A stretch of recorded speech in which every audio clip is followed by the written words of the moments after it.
Ukresno bilje, imala sam rasadnik, bavila sam se proizvodnjom, trgovinom, uređenjem okoliša, a sad već 10 godina bavim se proizvodnjom ljekovitog aromatičnog i medonosnog bilja.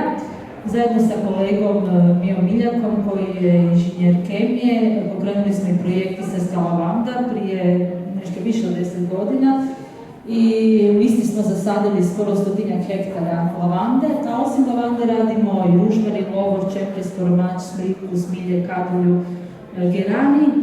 Imamo vlastitu proizvodnju, primarnu proizvodnju, dakle destileriju, gdje te biljke prerađujemo.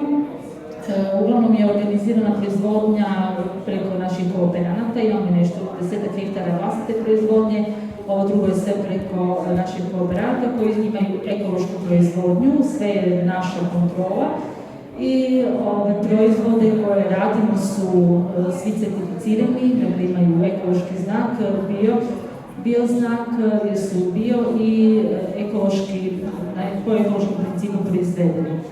Uglavnom radi se o aromaterapijskim proizvodima, gdje se radi o eteričnim uljima i hidrolatima koji se rade u našoj destileriji.